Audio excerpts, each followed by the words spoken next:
Hello, I'm gonna talk a little about a writer whom we now we say now that he was not an Australian, an Austriac author, Mozart, not kangaroo. His name is Joseph Roth, like the Argentinian actress Cecilia Roth, or the great American novelist, always Jewish. If you have the name Roth, R-O-T-H, that means it was a both surname. It was the Jews, in order to get assimilated in Germany. Germany was a very warm country for the Jews. Now it doesn't ring true. But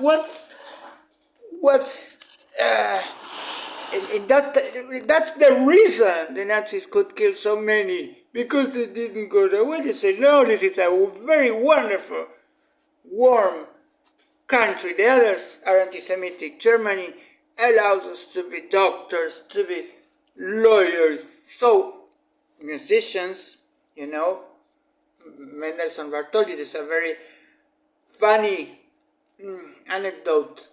As the Nazis took over the, let's say, Vienna, they received the orders to destroy the statue of the musician. So they stood they came to the room and said,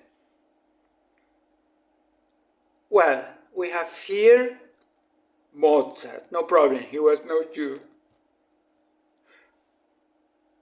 Moreover, Mozart is great because it makes look Germany sweet. Okay, but the Austrian says, the German says that the Austrians has convinced the world that Hitler was a German and Mozart was an Austrian. Of course, that the Leopold Mozart wanted his son. He was a musician himself. There's a lot of closet musicians, Leonardo da Vinci was a musician, a great musician. He was playing at the court. So, is there anything what Leonardo da Vinci couldn't do? Yes. Statues. Michelangelo mocked him every time. Okay. I have a friend, he's just arrived from República Dominicana. I said, the women in República Dominicana they look like Leonardo da Vinci has sculpted them. So I didn't say that Leonardo da Vinci couldn't sculpt. Leonardo da Vinci answered to Michelangelo. There was this rivalry, Sadly, because they both felt attracted to men, so they could not only be friends, but they were enemies, they were rivals. So, as Michelangelo showed the colossal David, Leonardo came and said, well, it's supposed to be Jew, so why isn't circumcised? You fucking stupid Michelangelo, you don't know a fucking shit about art. I'm the genius here. So they didn't get along very well, of course. But nevertheless, we're not talking about them. We're not talking about the father of Galileo. Oh, Galileo had this wonderful intuition about the harmony of the stars because he knew so much about music. And of course, Steve Martin, the great humorist, played the ukulele. Of course, Woody Allen, the great comedian, plays clarinet. Einstein played violin. And of course, the luthier could make so good jokes with words because they were playful as when they play music. So, music is far more important than we already considered, and we consider it very important, So, it's formative to the other abilities from the mind. And great geniuses who are not known as a musician wouldn't be geniuses. I don't have to cut my last hairs. It's not very nice. Okay, but it's the inconclusive hair symphony. So let's talk about what we wanted to talk at the beginning. This is an introduction to the era, to the fin de cycle, to the last stages of the Austro-Hungarian Empire. Franz Joseph. We're going to talk about one great writer, very gifted, articulated, with a great observation capacity, great sense and sensibility, melancholic, which name is Joseph Roth. But for starters, I wanted to explain that this is not a Jewish name, and it is also not a German name. It's a Yeke name. Yeke are called the German Jews, and they used to have a jacket. When you were Jew and you wanted to be German, you could acquire a German name for some little cash, It depended of the amount of cash, the quality of the name. So if you pay a little more, you had a better name. So gold was, of course, a very ordinary name, which was expensiver as Schwarz, which means black. There are, and it's very usual, as last name in German, as in every other language, professions, colors, which is also in English typical, and this strange composita, which is this nouns that get united in German. For instance, Scheißbrett, which means tablet of swearing, and it is a name. And there is this joke: a Jew comes to the house and said to the wife, to the old lady, because in English the old lady is the wife, it's not the mother, no? Says, we finally got a German name. Wonderful, darling. How are we called now? and he said, Schweißbrett, sweating table. Schweißbrett, sweating table, what a fucking horrible, stupid, repugnant, despicable, reluctant, it's a ludicrous name. I know, but I had to pay 10 extra gulden, which was the currency, the money, in order to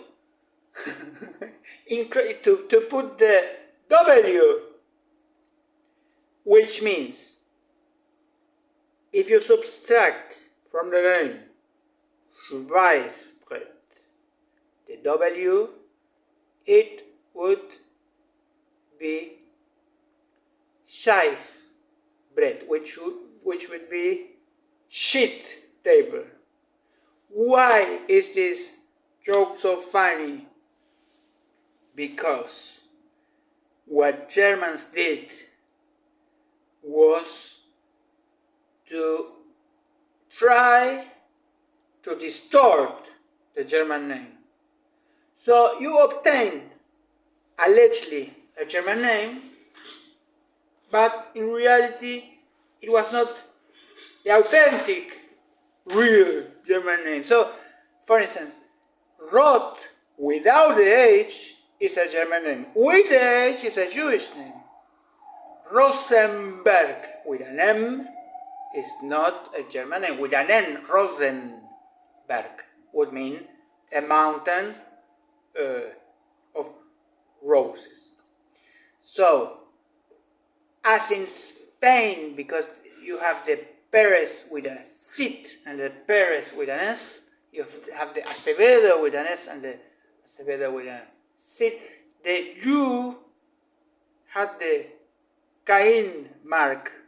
The Jew was with an H, with a double M, so there was a different established. Okay.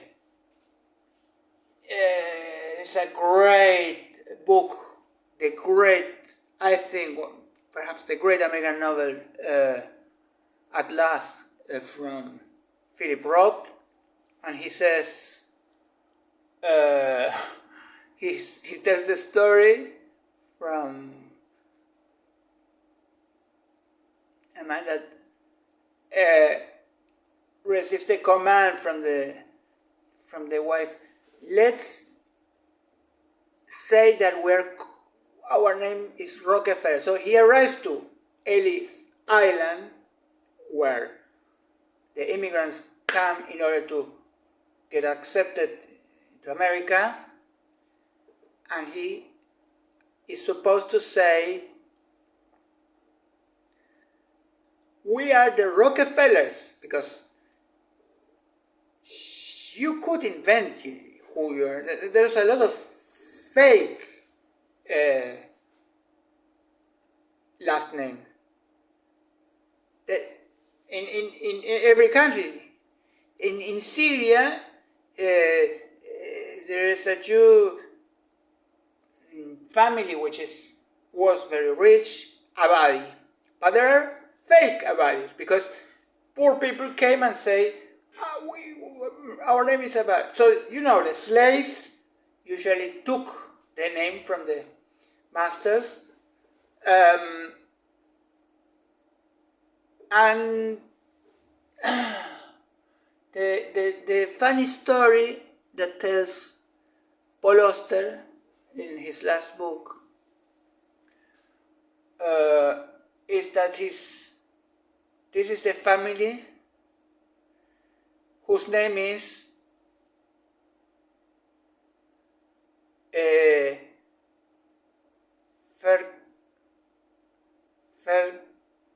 Ferguson.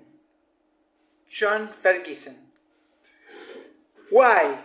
Because in Yiddish, which is a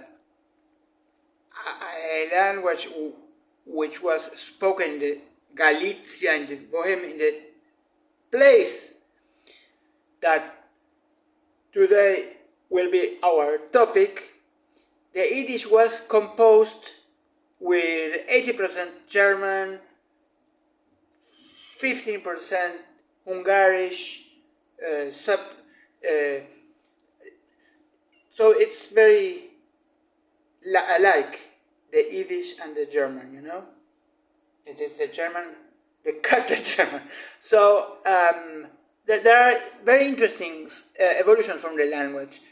As you know, in Hebrew, you don't write the vowels. The vowels is a very it's not a recent invention to speak, but it is a recent invention to write.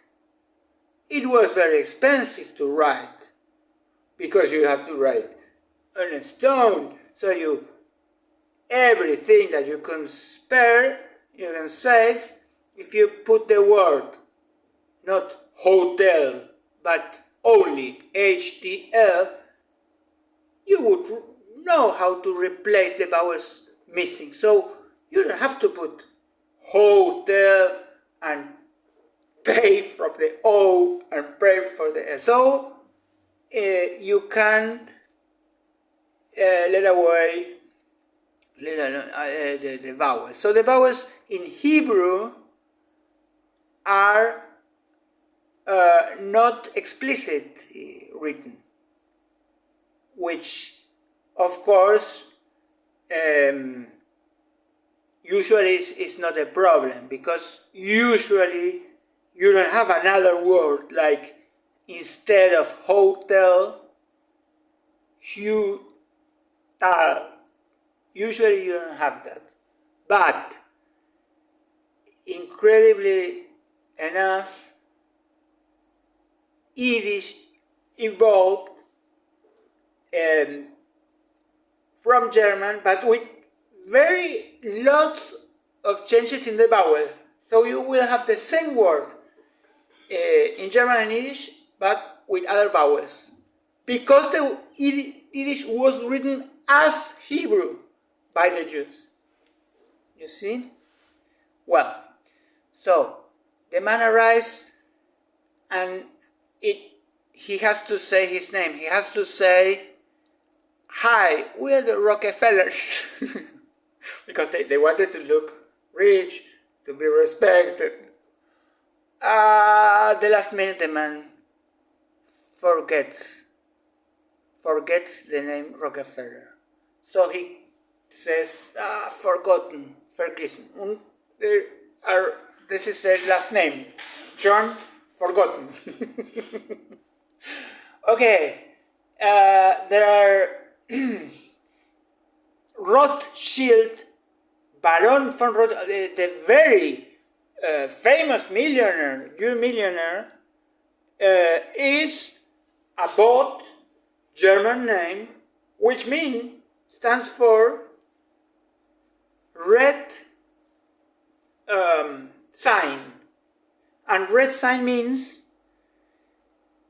when you're bankrupt, when things are sold,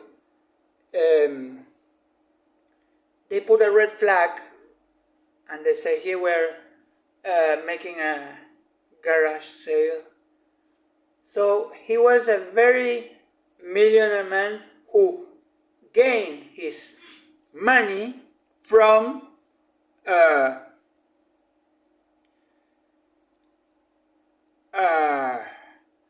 I will not go very deep in this subject, because Jews are always seen as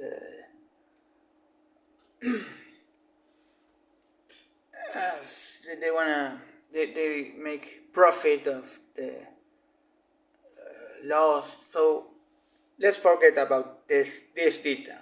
Let's concentrate now on Joseph Roth. Joseph Roth was born in the East, in this great conglomerate which was called the Austro-Hungarian Empire, and it extended to regions that now are Russia, Lithuania, Ukraine. So he was born at when he was a baby, 18 months. His father, who was a very simple man, alcoholic, melancholic, who was trading cereal, understood he couldn't have the responsibility to raise a little boy and abandoned him. So the first of all imaginative works from Joseph Roth was to invent for himself an identity. So he said his father was secretly the emperor. There was a lot of story. My father was a Russian. My father was a military. My mother had an affair with Charlton Heston, and he went to Vienna as a very, very young, very poor man, as a bachelor, but not an university degree. He was a very hungry reader, compulsive reader, and he presented himself in a newspaper and said, I'm a journalist, a freelance journalist, I want to write articles for you, and they gave them some minor jobs, like to go to the house from some celebrities and ask them who's the man of the year, and sort of stupid things like that. But it soon proved that these press experiences showed him as a very articulate, very gifted literate with a good relation with words, with vocabulary, and with great capacity to transmit emotions. So he traveled a lot and visited different places and describes, and with the time increasingly he abandoned the facts, the reality of the facts, and his description wouldn't be good for Lukács or for a Marxistic critic who would say, Roberto Alt, I don't like the stories, I don't like the style, I don't like, it is very primary, I prefer Borges, but Roberto Alt shows us how Buenos Aires was in that moment getting built. This is a documentary, because Roberto Alt is a realistic.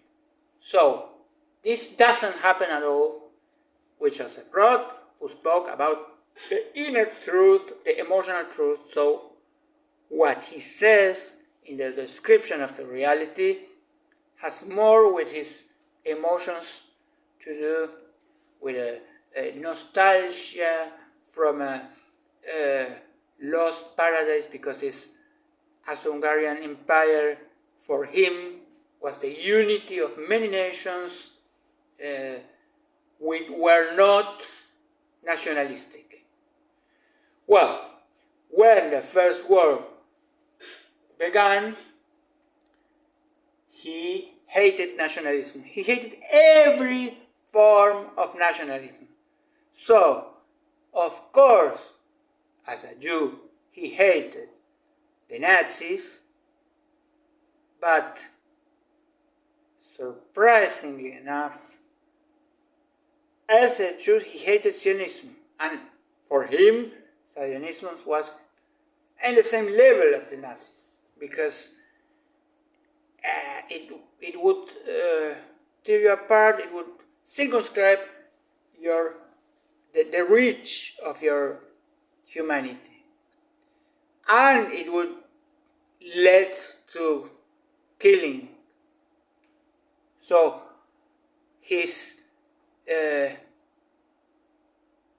against Napoleon, of course, against Bismarck, of course, and that had this strange road to the final and very amazing, because you would say he was very you in more than one way, but he converted to Christianism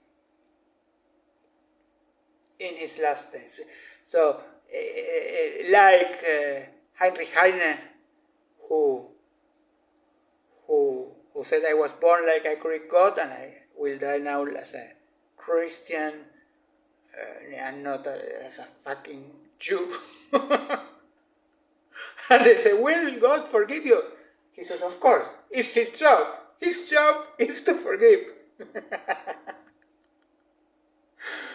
So, but the Nazis didn't believe in the conversion of Heine. No? He was condemned. It's very interesting. Heine was so believed, so beloved, so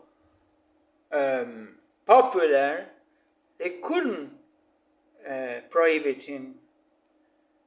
They couldn't. They burned the books, but people knew by heart the poems. So what Hitler resignated to do was,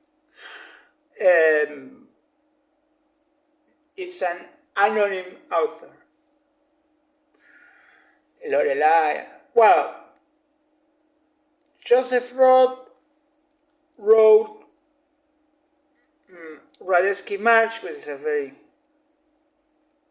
nice piece of music from Schumann, and it's about a story about Otto, about the, Otto should have been the next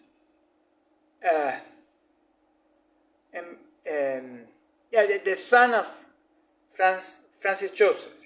And he has had to be. He was the emperor. Would be emperor.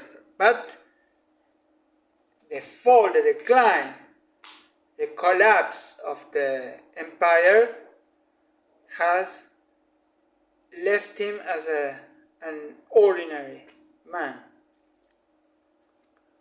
Otto was, for instance, given the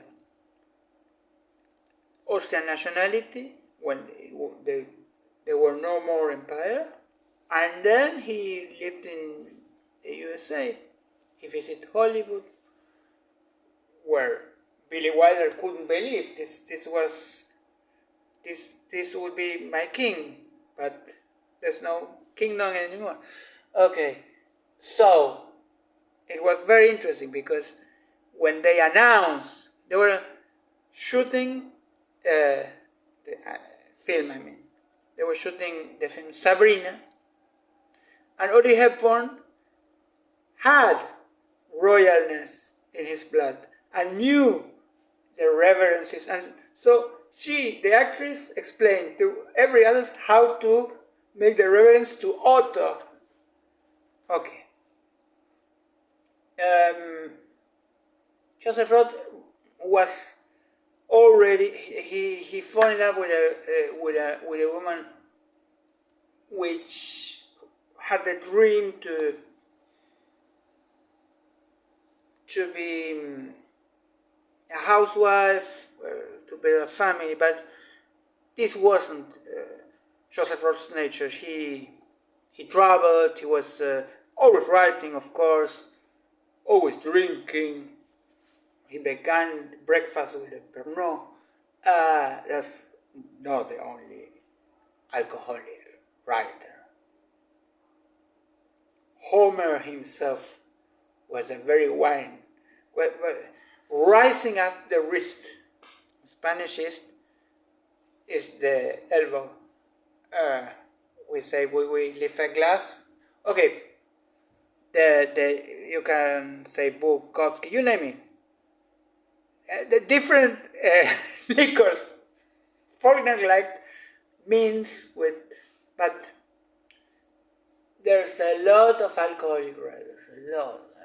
Dylan Thomas died because he made a bet that he would drink 15 whiskeys. So, yeah, of course, in Ireland, alcoholism is not considered a special sickness, so it's invisible. Oscar Wilde is never mentioned as an alcoholic because he was an Irishman. For an Irishman, what is alcoholism? Everybody is alcoholic. Huh? So, he died at the young age of 44 because of the liver. But at that time he was with this woman. The woman got mental sick, schizophrenia. He was a friend of all the writers in the area because he was a very quickly recognized, well-known, talented man. The first persons who knew that he had a great talent were his colleagues, other writers. So they liked him, and he wasn't interested in the philosophers and Bloch, but he got friends with Robert Musil, who said Last Days of Cacaña. Cacaña was a joke because the German word for king and for empire, König, Kaiser, K. So Caca, which means of course shit, the last days of Shitland, which you translated. Okay, Robert Musil, a great fine writer who wrote The Man Without Attributes, masterpiece.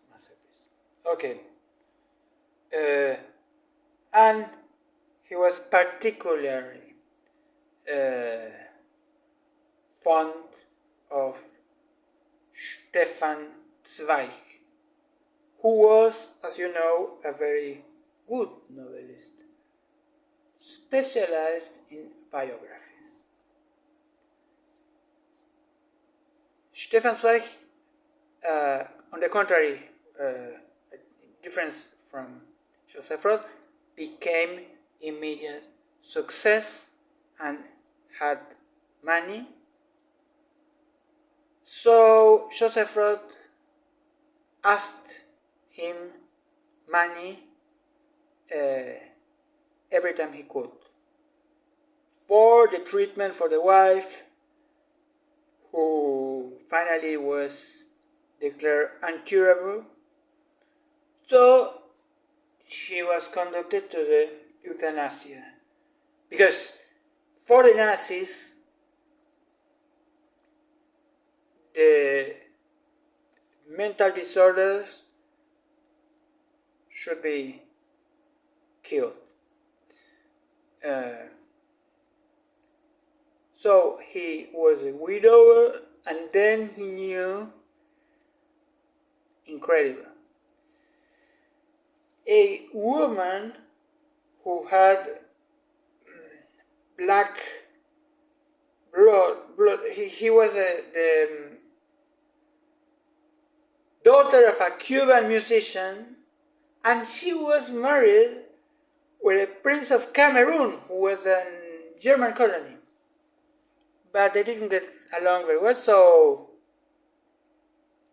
she divorced and went to Berlin.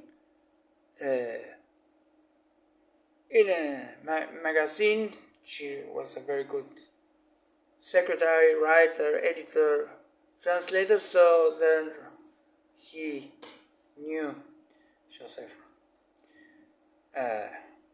And she was the inspiration for the Juliet that wrote the book Mephisto from Klaus Mann. You know, Thomas Mann, Golo Mann, Heinrich Mann, and this is the son, one of the sons, Klaus. Okay. What else shall we say? In that time, you had very different styles in Vienna and in Berlin. You know, the Germans took everything pathetic, tragedy, and they said, we know it is very difficult, in every moment it could explode, it would start the war, it would be a disaster. From now, the situation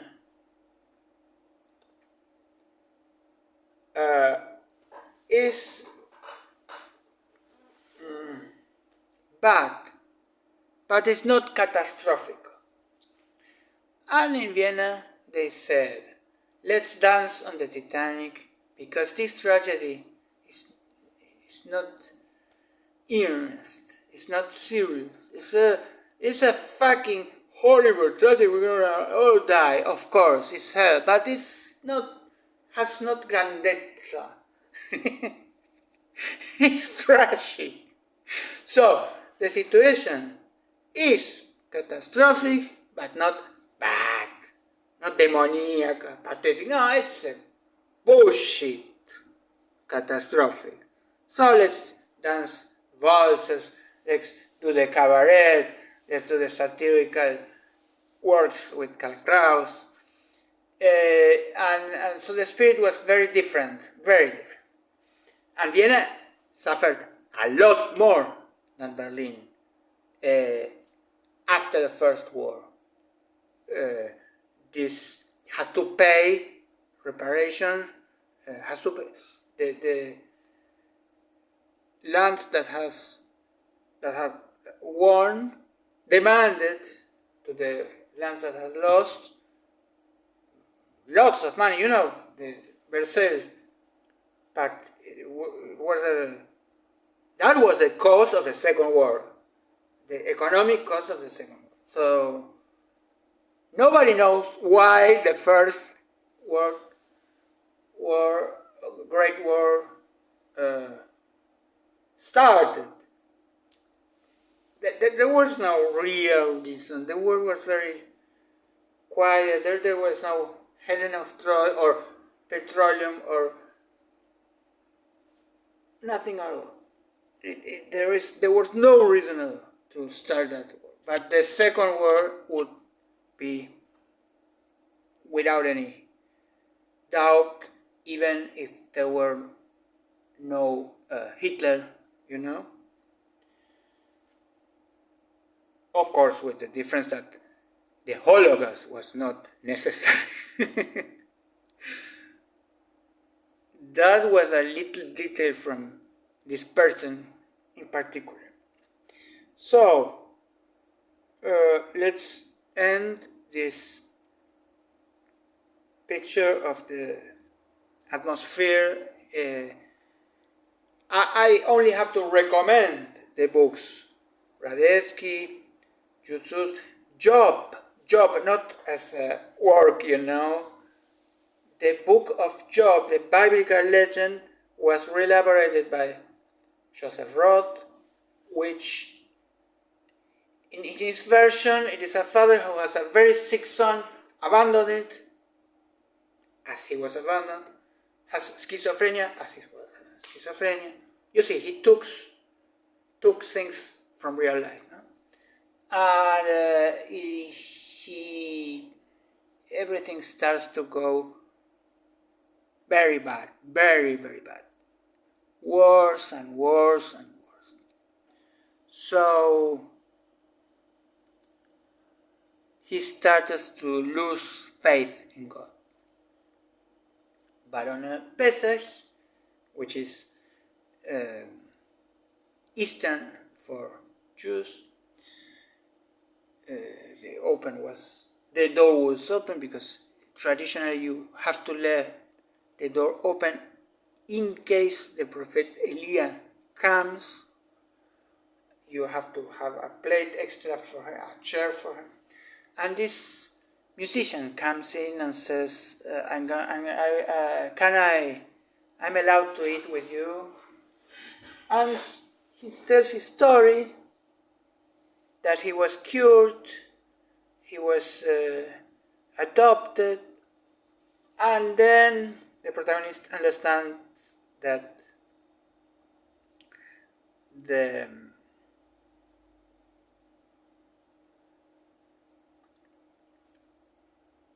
this is his son, and now he believes again in God. So it's better than in the Bible. In the Bible, Job has nothing at all as a redemption.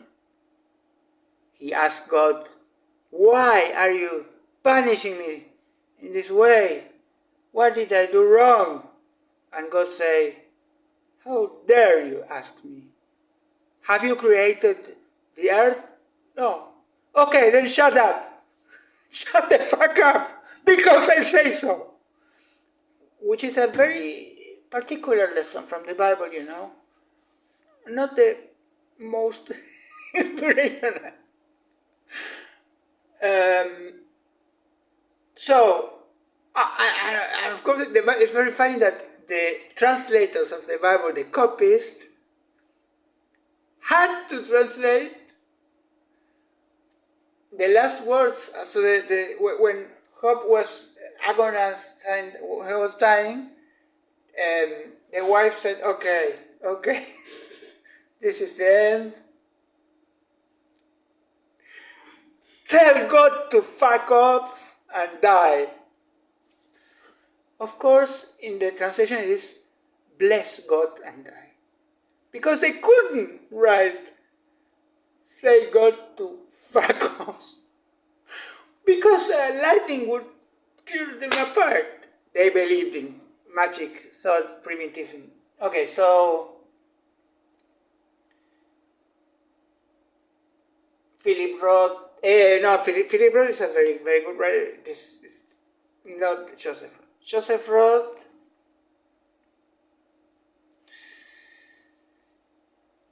wrote about Trotsky, but this novel he left unpublished because he didn't like the result. His impressions about the Russian Revolution are very interesting, like everything else. Because you don't have, you cannot say he's a typical Jew or he's in favor of this or that. He always saw the ambiguity. It's very interesting, the poetical approach. What else shall we say about Joseph Roth? With the time he would be more and more recognized and translated to all languages and praised by Joseph Brodsky. Marlene Dietrich wrote him. Marlene Dietrich had an affair, a very long affair, with Erich Maria Remarque, the author of Invest in Neues,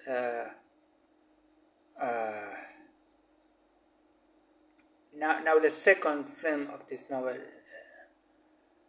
by Nolan was released.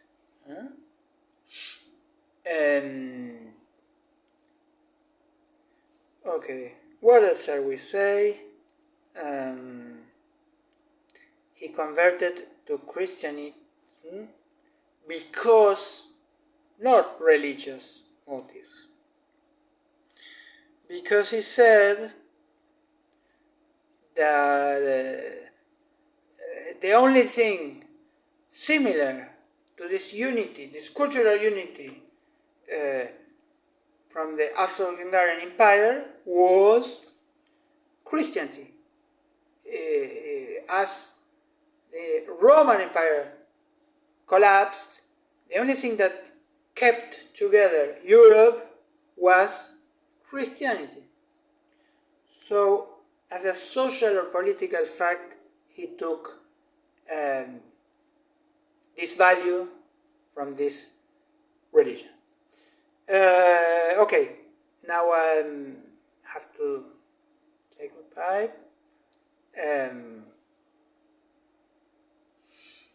There's a lot of sadness, there's a lot of melancholy, and it's not a happy author. He was prolific, he wrote very, very much,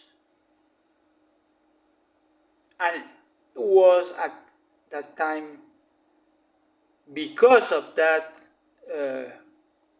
under-arrested, like Balzac was under-arrested because he wrote too much, not as Flaubert, not as Victor Hugo, or Dickens. Dickens wrote very much.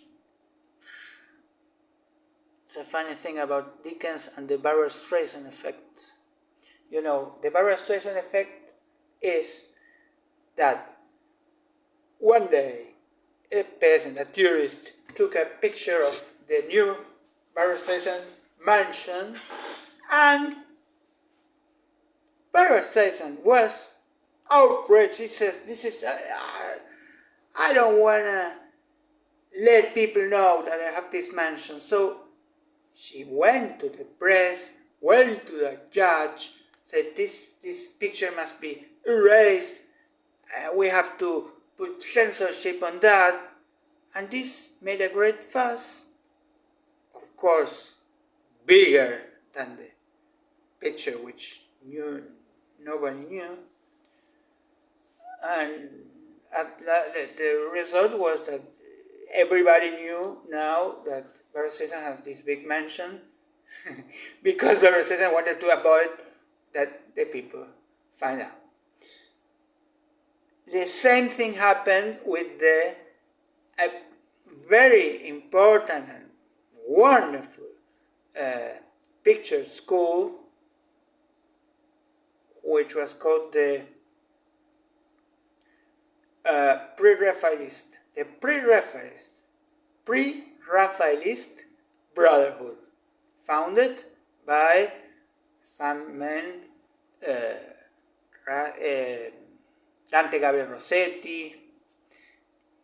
They wanted to make paintings as the old times, the old school, Giotto, and before Raphael, which was realistic. So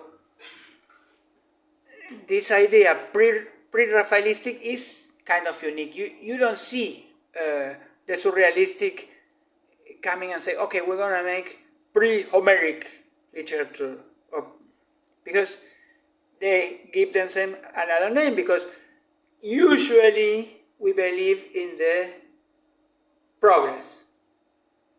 So even though you will make a thing that has a lot in common with things that have been done in the past, you don't usually name yourself pre-something. No? So you could of course say that the reggaeton is pre-Beethoven.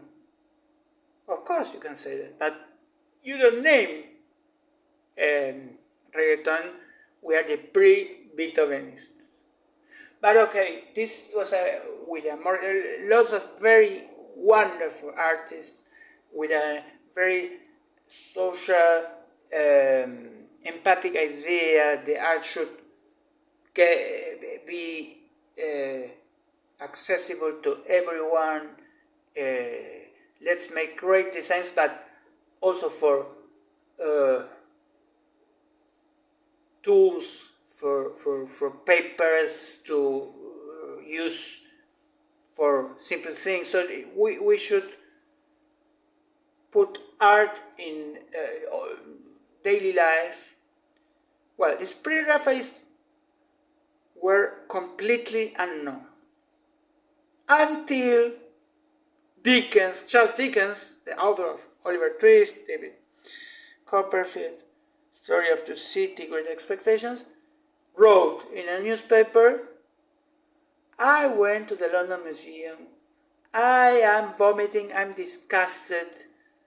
This is the stupidest thing I ever seen.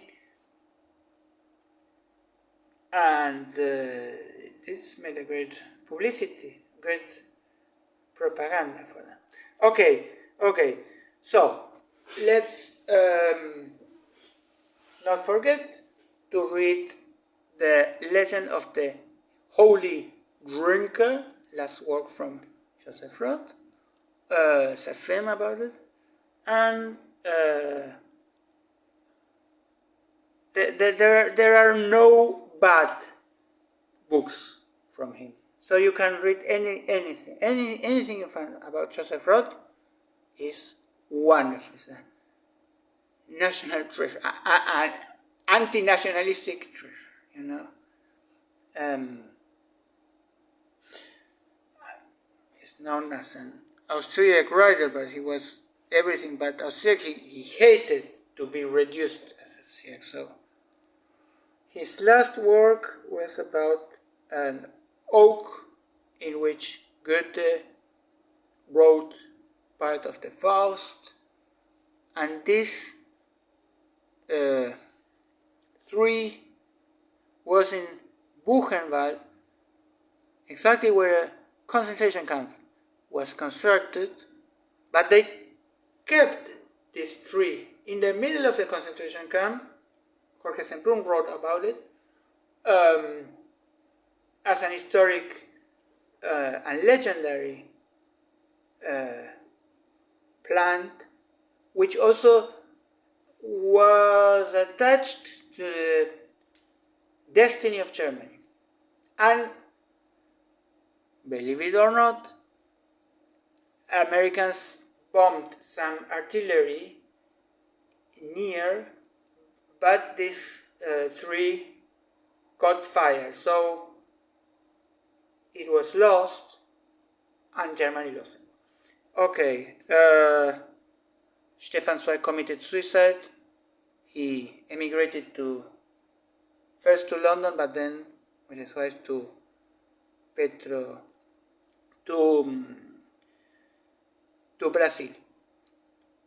He wrote a book, Brazil, Land of the Future with No Racism, which is very funny for us. But in comparison with the Nazi Germany, there were colorful people walking, and he was honest about this stupid idea. He was very grateful that Brazil took him, Getúlio Vargas, but Petrópolis. But then he committed suicide. So there are lots of authors we're gonna talk about from this time, but now it is time to wish you all a very good night or a very good beginning of the day, very good evening, a very good year. I don't know when you're hearing this. So Merry Christmas, Happy Holiday, nice Easter. Fucking Monday again, no? Okay.